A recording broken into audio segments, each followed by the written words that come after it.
안녕하세요, 청소년 여러분. 오늘도 이렇게 함께 예배해 드릴 수 있어서 너무나 행복하고 기쁘네요. 오늘 우리가 함께 나눌 말씀의 제목은요, 성령께서 주시는 변화 8번째 온유이고요. 오늘도 함께 어김없이 갈라디아서 5장 22절, 23절 말씀을 읽어보겠습니다. 우리 한마음 한뜻 한 목소리로 다 같이 읽을까요? 시작! 그러나 성령의 열매는 사랑과 기쁨과 화평과 인내와 친절과 선함과 신실과 온유와 절제입니다. 이런 것들을 막을 법이 없습니다. 아멘. 오늘 말씀의 주제인 온유, 역시 한자로 되어 있으니까 풀어서 해석을 해드리자면 따뜻할 온자에 부드러울 유자를 쓰고 있습니다.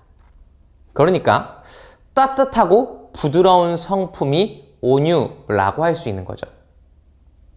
그런데 오늘도 역시 저는 약간 삐딱해져 볼게요.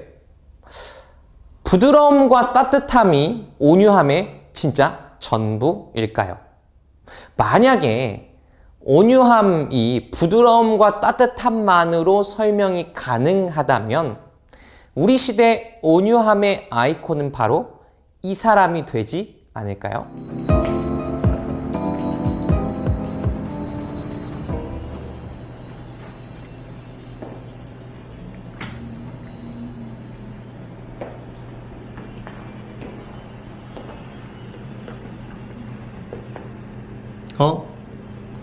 더 예쁘다. 실제로 보니까 훨씬 더 아름다운 것 같아요, 당신. 얼굴에서 막 빛이 나. 눈부셔요. 빛이 너무 많이 나서 태양도 당신한테 질투하겠다. 질투하지 마, 태양아.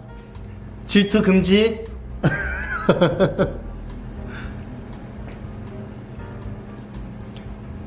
나도 실제로 보니까 많이 떨려요. 당신만 떨린 거 아니야. 우리 같이 떨리니까 긴장 조금만 풀기로. 이리 와요. 내가 카페 구경시켜줄게. 여러분 너무 미안해요. 갑자기 영상 예배 드리고 있는데 예상치 못한 사람이 팍 튀어나왔죠. 만약에 부드러움과 따뜻함이 온유함의 전부라면 우리 시대 가장 온유한 사람은 최준 씨가 되지 않을까라고 이야기하면 좀 무리수이긴 할 텐데 최준 씨 영상을 통해서 제가 얘기하고 싶었던 건 이겁니다. 우리 영화나 드라마 또는 SNS를 통해서 나오는 수많은 부드럽고 따뜻한 사람들 있잖아요. 부드럽고 따뜻한 캐릭터들이 있죠. 드라마의 남자 주인공 또는 영화에 나왔던 그 잘생긴 주인공. 여러분, 만약에 부드러움과 따뜻함이 온유함의 전부라고 한다면 그런 사람들도 온유하다라고 할 수 있는 걸까요? 아마 이 영상 예배를 드리고 있는 대부분의 청소년들이 그거는 온유함이랑은 조금 거리가 멀지 않을까? 온유함과 그런 남자 주인공들의 멋있는 모습이랑은 조금 거리가 있지 않을까라는 생각을 할 거예요. 자, 그러면 온유함이 표면적인 부드러움과 따뜻함 그 이상의 것이라면 대체 뭐가 온유함을 온유함 되게 만드는 걸까요? 부드러움과 따뜻함에다가 뭘 얹어야 성령께서 주시는 열매인 온유함이 될 수 있는 걸까요? 자, 이 온유에 대해서 조금 더 본격적으로 이야기하기 전에 여러분에게 질문을 하나 해보고 싶습니다. 여러분, 성경에서 가장 온유한 사람이 누구라고 생각해요? 그렇죠. 좀 답정너 같지만 사실 성경에서 가장 온유한 사람 예수님입니다. 생각해보면요, 성령의 9가지 열매들은 모두 이 땅에서 예수님이 그 삶을 통해 우리에게 보여주셨던 성품들입니다. 예수님 자체가 성령의 9가지 열매에 걸어다니는 표본, 걸어다니는 집합체라고 할 수 있을 거예요. 그런데 예수님이 가장 온유한 분이시라고 하는 건 동의하겠는데, 그런데 예수님은 늘 항상 부드럽고 따뜻하셨을까요? 잠깐 성경의 한 장면을 우리 들여다봅시다. 예수께서 성전에 들어가서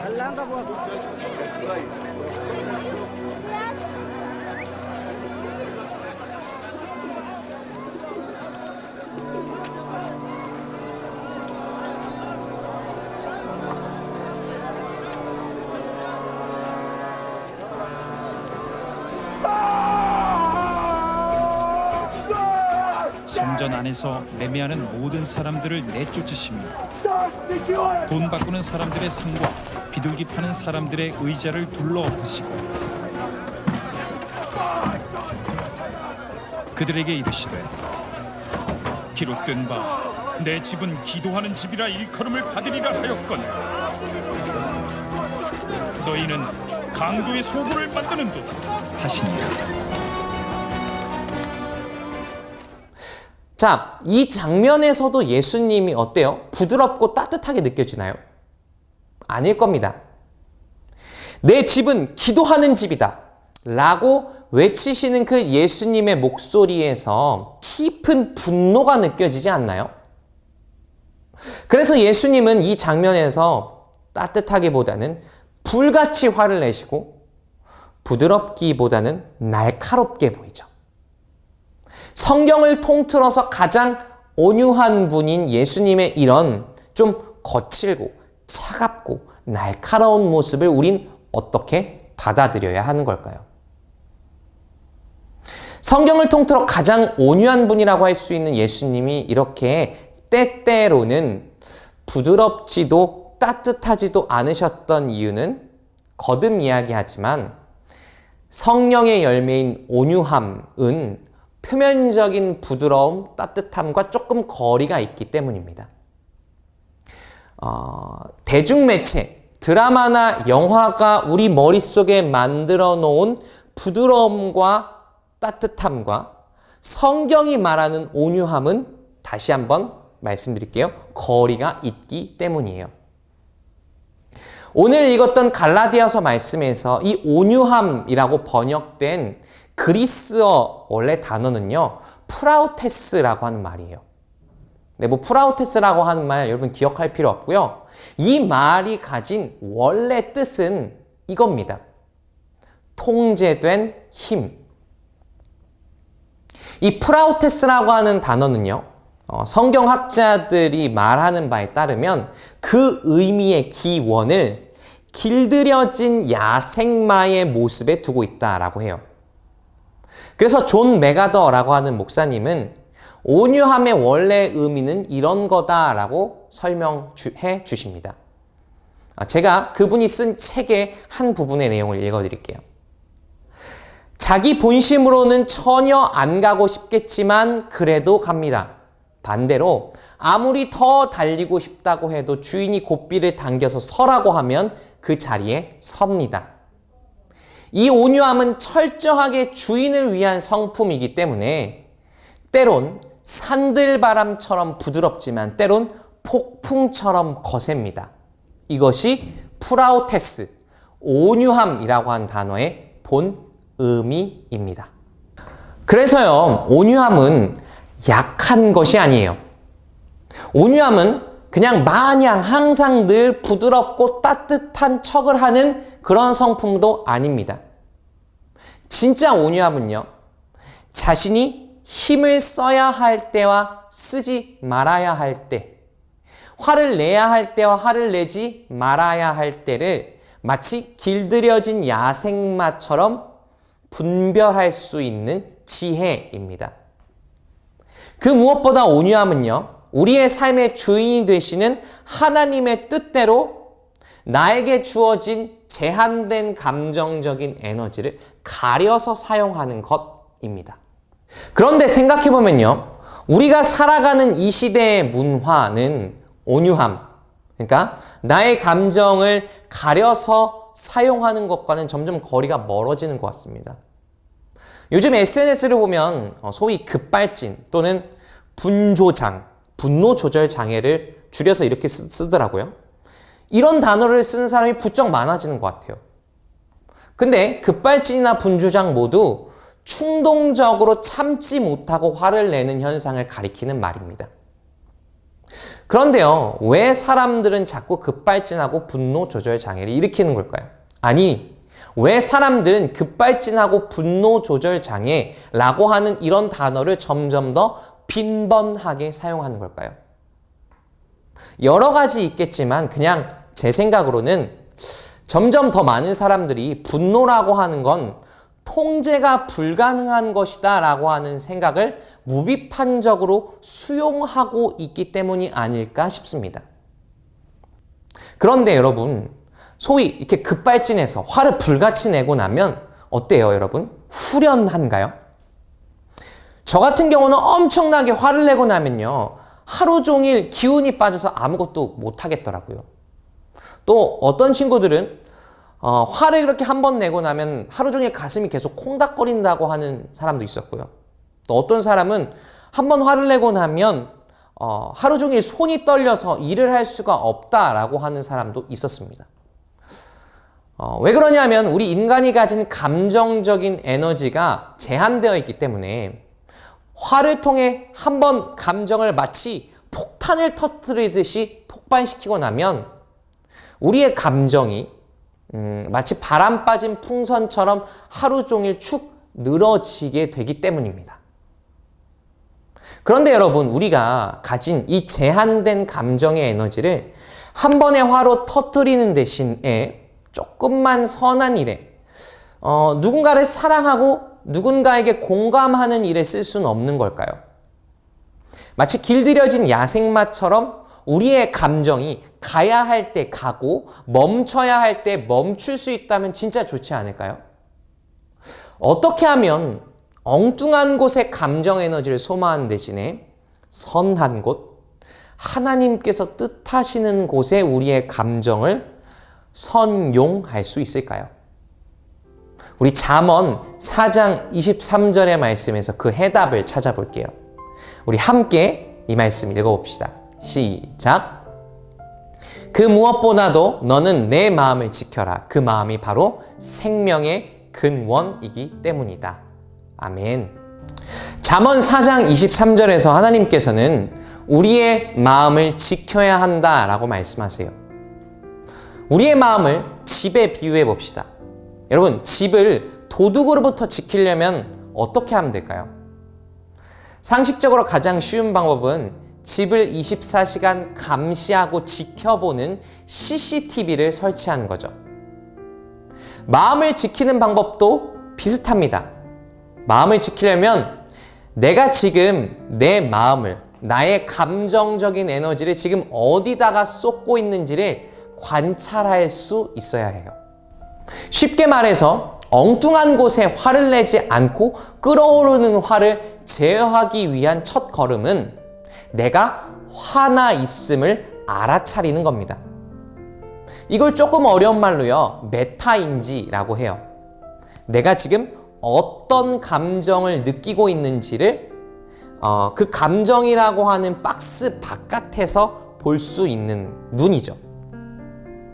지금 내 마음속 불어닥치는 그 감정의 폭풍에 휘말리지 않고요, 내 마음의 감정 상태를 한 걸음 떨어져서 조금 멀리에서 관찰할 수 있다면 여러분은 여러분 감정에 대해 메타인지를 하고 있는 겁니다. 그런데 만약에 그렇게 내가 화가 나 있음을 깨달았다면 그럼 그 다음 단계로 무슨 행동을 할 수 있을까요?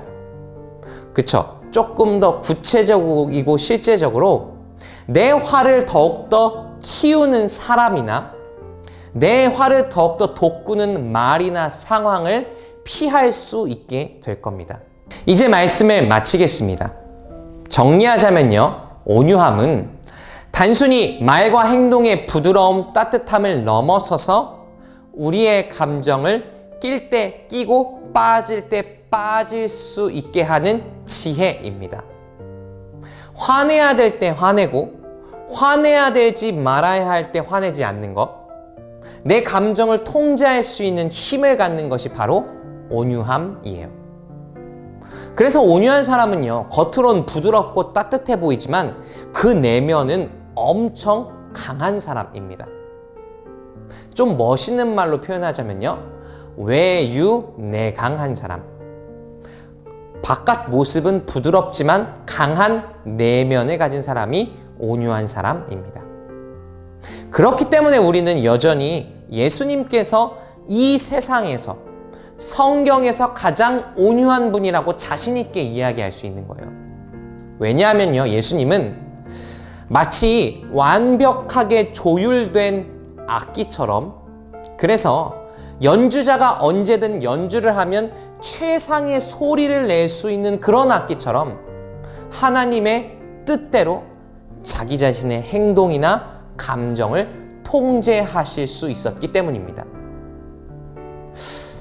사실 생각해보면 그 이상이셨던 것 같아요. 예수님은 감정을 통제하셨다기보다는 하나님의 마음에 완벽하게 연결되어서 하나님께서 느끼신 대로 느끼고, 하나님이 보고 싶은 대로 보고, 하나님께서 말씀하신 대로 말하는 삶을 사셨습니다. 부디 이 영상 예배를 드리고 있는 청소년 여러분 모두가 예수님처럼 온유한 사람이 될 수 있길 바랍니다.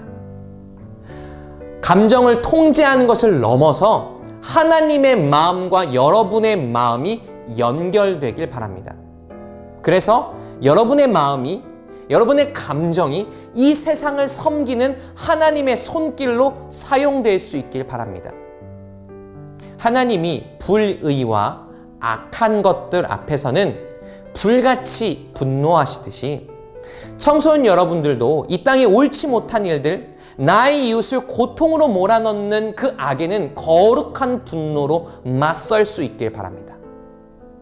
예수님이 이 세상의 변두리로 내몰린 사람들에게 먼저 다가가셔서 그들의 아픔에 공감하셨듯이 여러분 모두가 절망에 빠진 사람들을 위로하고 격려하는데, 우는 자들과 함께 울어주는데 여러분의 감정을 쏟을 수 있길 바랍니다.